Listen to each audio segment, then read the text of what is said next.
అందరికీ నమస్కారం. ఈరోజు కథ హిట్లర్ ఎపిసోడ్ 227. ఇదే నా నమ్మకం. ఇక స్టోర్లోకి వెళ్తే విరాట్ కోపంగా మంచులో కూర్చున్న హాస్ని మీద కావ్య తాలూకా పని మనిషి మంగ కూలింగ్ వాటర్తో పాటు ఐస్ ముక్కలు కూడా ఆమెపై పడేసింది. గడ్డ కడుతున్న చలిలో ఆమె చేసిన పని వల్ల హాస్ని గజగజ వణికిపోయింది. హాస్నికి సహాయం చేయడానికి వచ్చిన సెక్యూరిటీ గార్డ్ విరాట్ కోపానికి బలవుతాడు. అపార్థం చేసుకొని నోటికి వచ్చినట్లు మాట్లాడిన విరాట్ కళ్ళు తిరిగి పడిపోయిన ఆమెను చూసి కంగారుగా గదిలోకి తీసుకెళ్తాడు. జ్వరంతో బాధపడుతున్నానని రాత్రంతా కంటికి రెప్పలా చూసుకుంటాడు.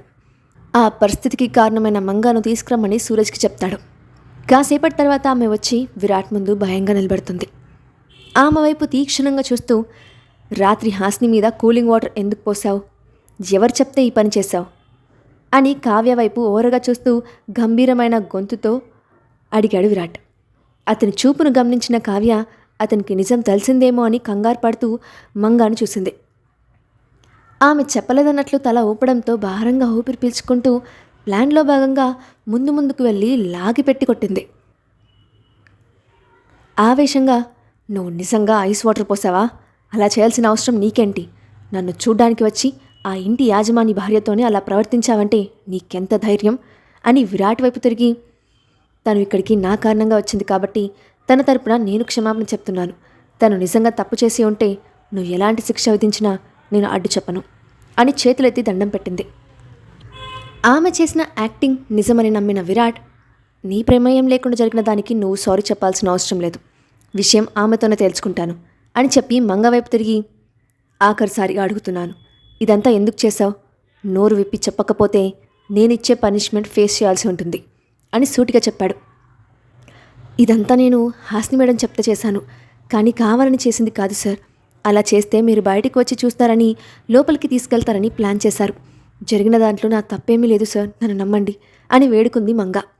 వెంటనే హాస్నిని తీసుకురా అని కోపంగా చెప్పిన విరాట్ వైపు భయంగా చూస్తూ, సార్ మేడం గారికి జ్వరంగా ఉంది, ఆమె నిల్చునే పరిస్థితిలో లేరు అని సందేహం వ్యక్తం చేసింది సరిత. ఇప్పుడు తను ఇక్కడ ఉండటం చాలా అవసరం, నీ సపోర్ట్ ఇస్తూ తీసుకురా అని చెప్పడంతో తప్పక గదిలోకి వెళ్ళి నిద్రపోతున్న హాస్నిని లేపి విషయం చెప్పి ఆమెను నెమ్మదిగా నడిపించి తీసుకొచ్చింది సరిత. కిందకు వచ్చిన ఆమెను కనీసం కూర్చోమని కూడా చెప్పకుండా, రాత్రి ప్యాలెస్లోకి రావాలన్న ఉద్దేశంతో నీ మీద నువ్వే వాటర్ పోయించుకున్నావని ఇవిడ చెప్తోంది, దీనికి నా సమాధానం ఏంటి అని సూటిగా అడిగాడు విరాట్. నేను అలా చెప్పలేదు, చెప్పాల్సిన అవసరం లేదు. అయినా బుద్ధి ఉన్నవాడు ఎవడు గడ్డ కట్టే చలిలో ఐస్ వాటర్ కొట్టేసుకొని ప్రాణాల మీదకి తెచ్చుకోడు. అసలు ఈవిడ ప్యాలెస్లో ఉన్నట్టే నాకు తెలియదు, ఇక హెల్ప్ అడగడం కూడానా అని విసుగ్గా చెప్పింది హాస్ని. అబద్ధం, అంతా అబద్ధం. మిమ్మల్ని మీరు రక్షించుకోవడం కోసం నన్ను ఎక్కరించడం ఏం బాగోలేదు. ఇదిగోండి మీరిచ్చిన 10 రూపాయలు మీరే తీసుకోండి, మీకు మీ పనికి శతకోటి నమస్కారాలు. ఇన్ని రోజులుగా సొంత మనిషి కంటే ఎక్కువగా చూసుకున్న కావ్యమ్మ ఈరోజు మీ కారణంగా నా మీద చేయి చేసుకున్నారు. మంచికి పోతే చెడు ఎదురైంది అని రివర్స్ డ్రామా ప్లే చేసింది మంగ. మంగ చెప్పిన విధానాన్ని చూసి హాసిని తన మీద ట్రిక్ ప్లే చేసిందని పొరపడ్డాడు విరాట్. దాంతో ఆవేశంగా ఆమె దగ్గరకు వెళ్ళి బుగ్గలు 2 ఒత్తి పట్టుకొని, చేసిన తప్పుకి శిక్ష అనుభవించకుండా నన్ను మోసం చేయాలని ట్రై చేస్తావా? హౌ డేర్ యూ అని రౌద్రంగా అడిగాడు. ఆ మాటకు కోపం వచ్చిన హాస్ని అతని చేతిని విసిరికొట్టి, ఈ మధ్య మీరు బుర్రని ఫ్రిడ్జ్లో పెట్టి ఆలోచిస్తున్నారా? ఆ మంగ నోటికి వచ్చినట్లు వాగి డబ్బులు చూపిస్తే నిజం చెప్పినట్టా? ప్యాలెస్కి అంత పెద్ద తలుపులు పెట్టారు కదా, నిశ్శబ్దంగా ఉన్న రాత్రిపూట ఓపెన్ చేస్తే ఎవరికైనా తెలియకుండా ఉంటుందా? పోనీ అదంతా కాదు, ఈరోజు ఉదయం వరకు ప్యాలెస్లోనే లేని మనిషిని పిలిచి నేను హెల్ప్ అడుగుతానా? అసలు ఆ అవకాశం ఉందా? ఇంత పెద్ద ప్యాలెస్కి సీసీ కెమెరాలు ఉంటాయి కదా, అవి చూడ్డం మానేసి ఎవరో చెప్పిన మాటల్ని పట్టుకొని నన్ను నిలదీయడం ఏమైనా బాగుందా అని చెప్పడం ఆపి, ఒక్క నిమిషం అతని కళ్ళల్లోకి సూటిగా చూసి, హో, ఇదంతా నన్ను బయటికి పంపించడానికి మీరు మీ ప్రేయసి కలిసి వేసిన ప్లాన్ కదా, అందుకేనా నిజాలు తెలుసుకోకుండా నట్టింట్లో అందరి ముందు మీ భార్యను నిలదీస్తున్నారు? ఇదేనా మీ తెలివి? ఇదేనా మీ సంస్కారం? ఇలాంటి పని చేయడానికి సిగ్గులేదు అని సూటిగా నిలదీసింది హాస్ని. ఆమె చెప్పిన దాంట్లో నిజం ఉండటంతో ఆలోచనలో పడిన విరాట్కి ఆఖరిన ఆమె సిగ్గుందా అని అడిగిన మాటకు ఒక్కసారిగా కోపం పొంగుకొచ్చింది. విచక్షణ కోల్పోయి మాట్లాడటంతో హాస్ని ఆవేదనగా ప్రశ్నించింది, అలాంటి వారితో నన్ను కలిపి మీ ఇష్టానికి మాట్లాడడం కరెక్టా? నేను బాధలో ఉన్నానని నా ఫ్రెండ్ కీర్తి బలవంతంగా డిన్నర్కి తీసుకెళ్ళింది. కానీ మీ ఆలోచనతో సరిగ్గా భోజనం కూడా చేయలేకపోయాను. నేను మనశ్శాంతి కోసం కొద్ది రోజులు దూరంగా వెళ్తే నన్ను వెతుక్కుంటూ వచ్చారు. మీకు దూరంగా ఉండలేక మీతో కలిసి వస్తూ ఉంటే యాక్సిడెంట్ జరిగింది. ఇలాంటి పరిస్థితులు వచ్చాయి. సిచ్యువేషన్ ఏదైనా రిజల్ట్ మాత్రం నేనే ఫేస్ చేయాలి. నా వల్ల మీరు గతాన్ని మర్చిపోయారు. వెళ్లకుండా ఉండుంటే ఇలాంటి రోజు వచ్చేదే కాదు. నేను పాపం చేశానని ప్రతి ఒక్కరితో మాటలు పడుతూ శిక్షలు అనుభవిస్తున్నాను. ఆమె మాటలు సూటిగా అతని మనసును తాకాయి. దాంతో బాధగా ఆమె వైపు చూస్తూ, నీ ప్రశ్నకు సమాధానం నాకు గతం గుర్తు చేస్తే తప్ప చెప్పలేను. ఇప్పటికే నేను చాలా డైలమాలో ఉన్నాను. కానీ ఒకటి మాత్రం నిజం, ఇదంతా నేను ప్లాన్ చేయలేదు, అసలు కావ్యతో మాట్లాడలేదు అని బాధగా చెప్పాడు. మీ మీద ప్రేమతో పాటు నమ్మకం కూడా ఉంది. అందుకే కళ్ళ ముందు ఏం జరిగినా మౌనంగా భరిస్తున్నాను. సహనానికి కూడా హద్దుంటుంది.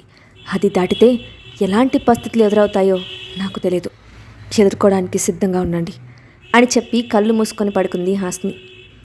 ఆ రాత్రంతా ఆమెను చూస్తూ ఆలోచనలతో కాలం గడిపిన అతనికి తెల్లవారుజామున నిద్రపట్టింది.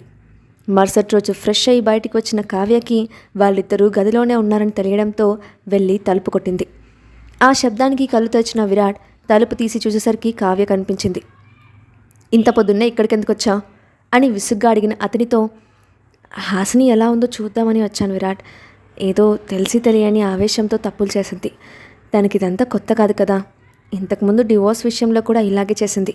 వెళ్ళిపోతానన్నప్పుడు పంపించి ఉంటే నీ విలువ తెలిసి తానే తిరిగి వచ్చేది. అనవసరంగా ఆవేశపడి ఇంత దాకా తెచ్చుకున్నావు. నేను వదిలి వెళ్ళడం ఇష్టం లేక ఇలాంటి పనులు చేస్తూ ఉంది. ఈ ఒక్కసారికి వదిలే అని మంచితనం నటిస్తూనే అతన్ని రెచ్చగొట్టే ప్రయత్నం చేసింది కావ్య. ఇంకొక్కసారి డివోర్స్ విషయం ఎత్తితే మర్యాదగా ఉండదు. ఆ విషయాన్ని పని కట్టుకొని ఇప్పుడు మాట్లాడాల్సిన అవసరం ఏముంది? అలాగే నువ్వు ఇంకొకసారి రూమ్కి రాకు అని సీరియస్గా చెప్పి మొఖం మీద డోర్ క్లోజ్ చేశాడు విరాట్. అతని ప్రవర్తనకి షాక్ అయిన కావ్య సైలెంట్గా తన గదిలోకి వెళ్ళి ఆలోచనలో మునిగిపోయింది. ఆ రోజంతా తాను కూడా టైం టు టైం భోజనం గదిలోకి రావడంతో ఆమెకు తినిపించి జాగ్రత్తగా చూసుకున్నాడు.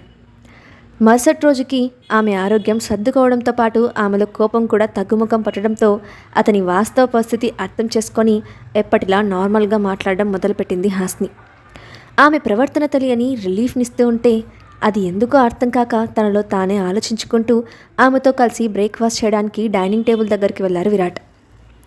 అప్పటికే అక్కడున్న కావ్య కిందకి వస్తున్న విరాట్ని చూసి ఎదురెళ్ళి, నిన్ను చూడక 48 గంటలైంది, ఇప్పుడు ఎలా ఉన్నావు విరాట్ అని ప్రేమ కురిపించింది.